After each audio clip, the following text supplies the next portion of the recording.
Hello everyone who is watching today's video. Let's explore a magnificent journey on the high seas, where modern Japanese fishing boats drift in the vast ocean, to carry out one of the largest sea bream fishing campaigns in the world. The precious, authentic and emotional images that you're about to witness will bring us closer to the harsh but meaningful lives of fishermen, those who have dedicated their lives to the waves and the ocean, to sweat, tears and joy when their nets are full of fish.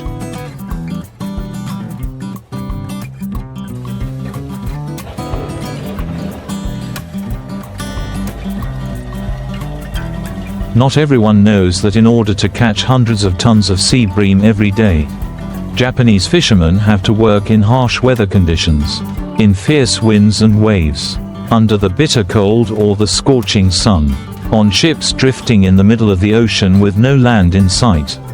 But it is in these hardships that the resilience, solidarity and superior intelligence of the Japanese people are brilliantly demonstrated. Sea bream fishing boats are not simply ordinary fishing vessels.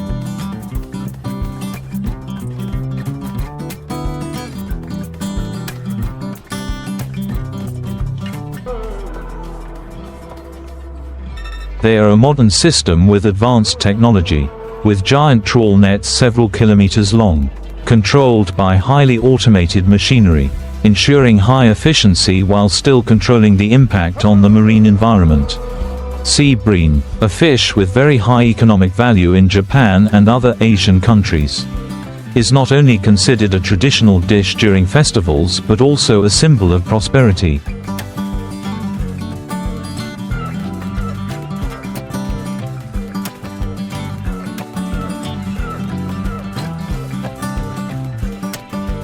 Luck and longevity. Therefore, sea bream fishing is not just a simple job, but also a part of the cultural heritage, a source of pride and a source of livelihood for tens of thousands of fishing families. The fishing journey begins early in the morning, before the sun has even risen. The crew woke up, donned their protective gear, and checked the entire system of trawl nets, machinery, radars, positioning equipment, and seabed sensors. The trawl net was lowered from the stern at a precise speed.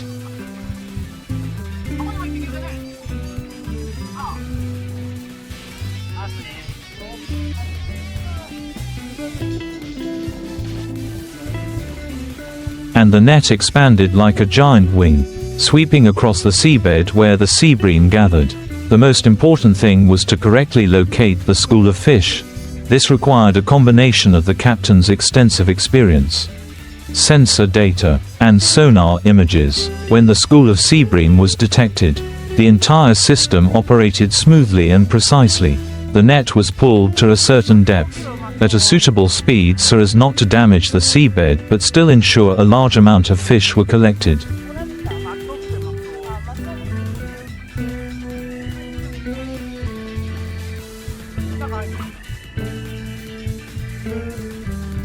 Meanwhile, on deck, the fishermen worked tirelessly. They constantly checked the tension of the net, the winch system, and the measuring equipment. Any small mistake could lead to hundreds of millions of dong in damage.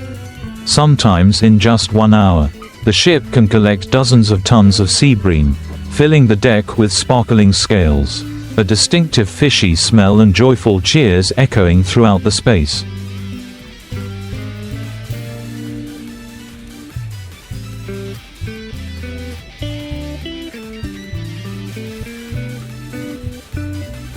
But to have that joy, many times it is necessary to trade it for long days without seeing any fish, having to accept running hundreds of nautical miles in vain in the dark night. That is the fishing profession, full of luck, hardship and always challenging people to the highest limit. After the fish are pulled up, a part is immediately put into the rapid cooling system under the ship's hold, to ensure the quality of the fresh fish meat. Another part is put into the preliminary processing line, fins cut.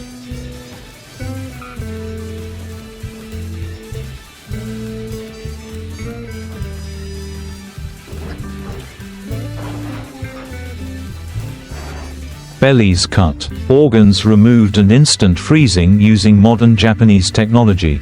All take place on the ship. in the middle of the vast ocean, while the ship continues its journey to drag the next nets. Fishermen work in shifts, each shift lasting 6 to 8 hours, interspersed with simple but energetic meals, short naps amid the roaring engine noise. At sea, they have no concept of day or night.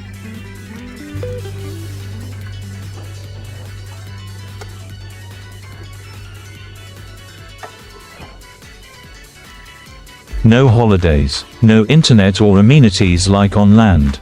They only have each other, the boat, the sea, and the desire to make a living. Many people have been attached to this profession since their ancestors, passing it on to their children as a part of their flesh and blood. Despite knowing well the dangers and hardships that the profession brings, they still choose to stick to the sea, because the sea is their life, their source of income, their pride, and also a place to show their bravery, after being harvested and processed.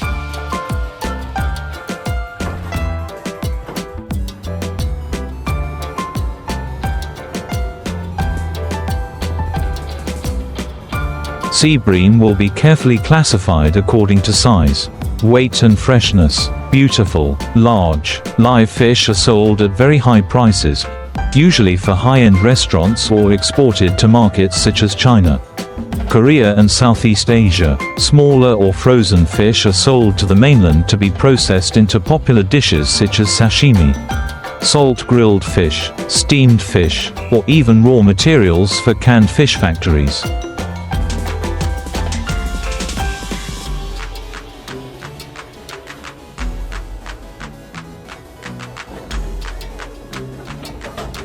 In particular, the heads, bones and viscera of the fish are also fully utilized in the animal feed or fertilizer processing industry, ensuring that no part of the fish is wasted. This is a special point in the Japanese production thinking, making the most of resources, minimizing waste, optimize efficiency and minimize environmental impact.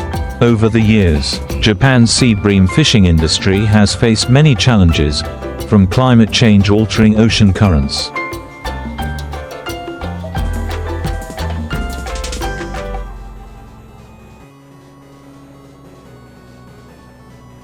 affecting fish habitats, to the pressure of depleting fishery resources due to overfishing. In response, the Japanese government has introduced many strong measures, including planning fishing areas, limiting output, banning fishing during the breeding season, and encouraging fishermen to apply sustainable technology. Modern vessels today are equipped with real-time location and output monitoring systems,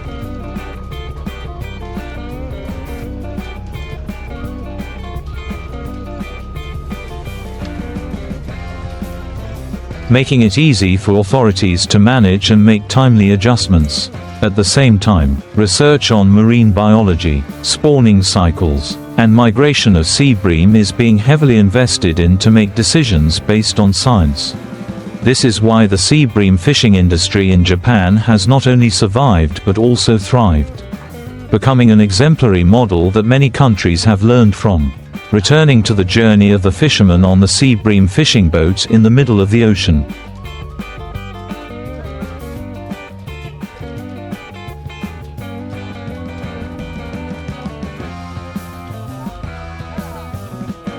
We cannot help but admire their working spirit.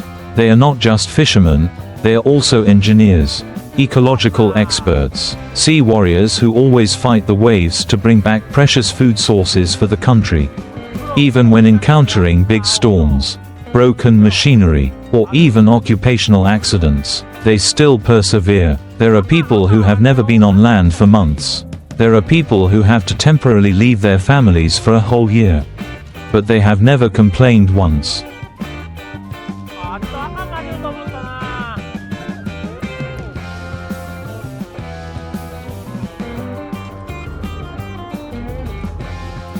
They understand that each fish caught not only has economic value, but is also the crystallization of sweat, effort and love for the sea. When the ship docks, hundreds of tons of sea bream are loaded onto refrigerated trucks to be taken to the factory. The fishing port is bustling with buyers and sellers. But behind each batch of fish is a long story, the mark of days of hard work at sea. the silent sacrifice of thousands of fishermen that not everyone understands.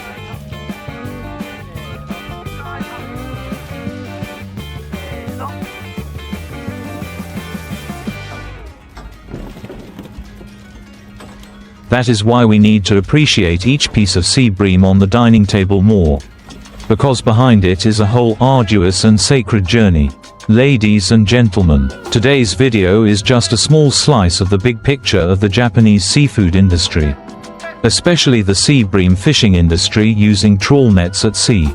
If you love authentic, meaningful footage and want to learn more about the lives of fishermen, the silent heroes of the sea, please support us by liking,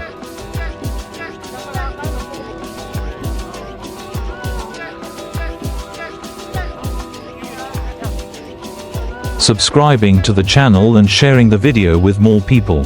Every concern, every understanding look from you is a priceless source of encouragement for us to continue to bring quality, humane and inspiring content. Since leaving the dock, the ship has carried the expectations of an entire coastal region. Every time we set sail, we carry the hope of a good harvest, of big, thick-bodied, firm-fleshed sea bream that can be sold at a high price to make up for the days of rough seas.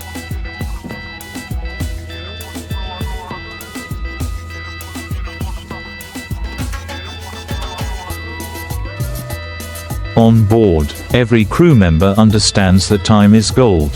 An hour of trawling in the right direction can determine the entire productivity of the trip. But it can also be in vain if the fish school deviates from its trajectory. Therefore, every minute, every second at sea is filled with tension and high concentration.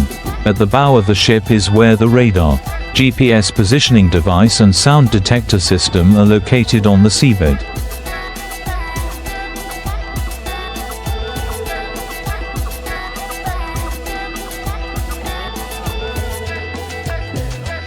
Images continuously appear on the screen, showing the density of marine life at different levels.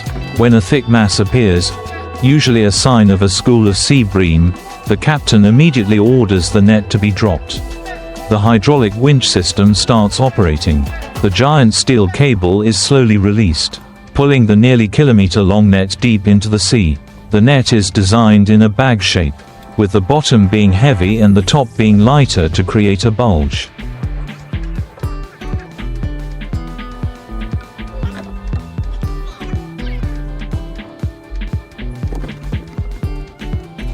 Sweeping across the seabed, this special structure helps the net not damage the coral or the seabed ecosystem, an advantage in conservation design. The fishermen divide into groups, a group in charge of dropping and collecting the net, a group operating the machinery, and a group processing the fish when the net is pulled up. Although the process is continuous and non-stop, each person has a specific role and coordinates with each other like perfectly matched gears.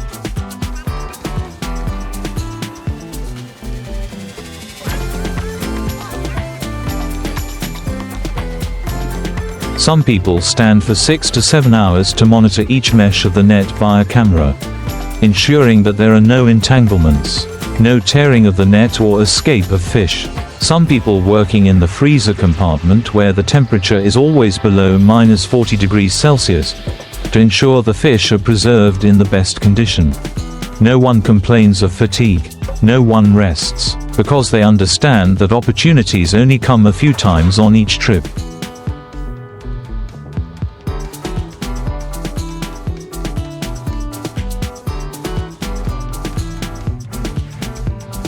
If not fully exploited, the loss will be huge.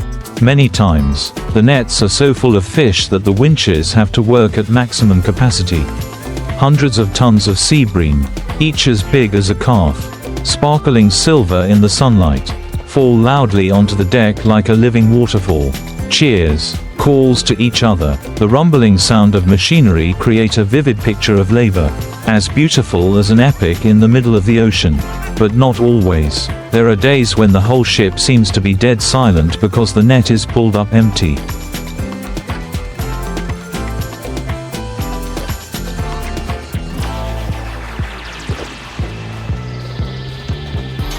With only a few small fish, The captain has to make the decision to move hundreds of nautical miles just to change the fishing area, hoping to encounter a new school of fish. At sea, everything is unpredictable. Fishermen live by experience, by instinct, and by faith. On rough days, with waves up to 4 to 5 meters high, the ship sways like a leaf in the ocean. Each wave hitting the side of the ship causes the deck to shake.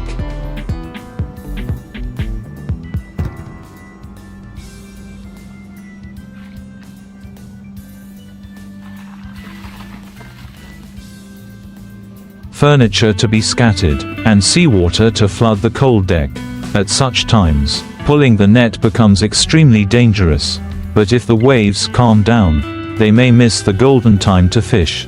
Therefore, the fishermen still tie themselves tightly to safety ropes and wade through water up to their knees to work. They are not afraid of wind and waves, only afraid of returning empty-handed. Images like these are a powerful testament to the extraordinary willpower of humans when facing harsh nature.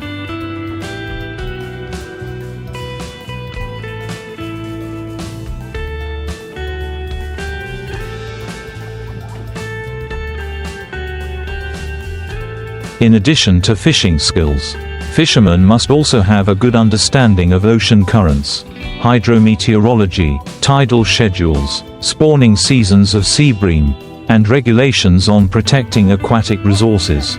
This knowledge is passed down orally from generation to generation, combined with modern professional training from maritime schools. Japan places great importance on building the next generation of fishermen.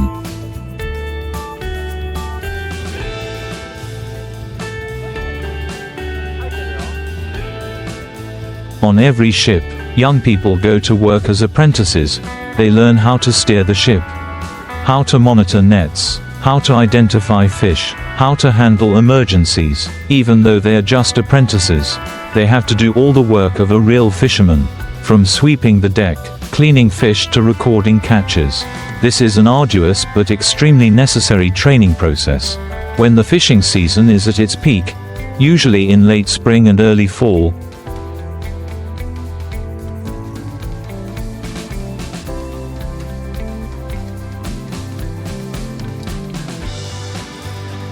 Japan's fishing ports are bustling like a festival.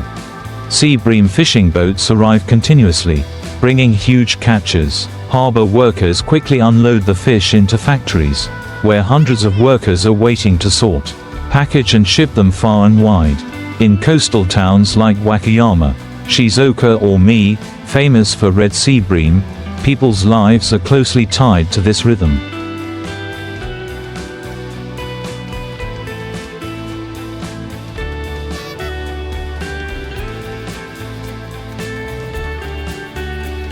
Restaurants, seafood markets, hotels, warehouses, seaports, all operate smoothly to receive the huge flow of products from offshore. Not only bringing domestic economic value, Japanese sea bream is also exported to more than 30 countries around the world, including Vietnam, the US, Europe and China. With sweet meat, few bones, and high nutrition, sea bream is a popular choice in high-class dishes, especially raw sashimi. The Japanese believe that eating sea bream on holidays will bring luck. Hello everyone, and thanks for coming back.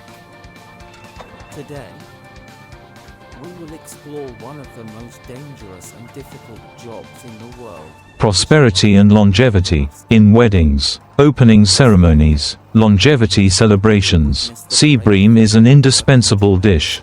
Therefore, ensuring a stable sea bream output is a great responsibility of the Japanese fishing industry. In recent years, Japan has also developed a model of sea bream farming in parallel with natural fishing to reduce pressure on wild fish resources. However, trawl fishing still accounts for a large proportion of the total annual sea bream output. To maintain sustainability, the Japanese government requires vessels to declare daily output, fishing location and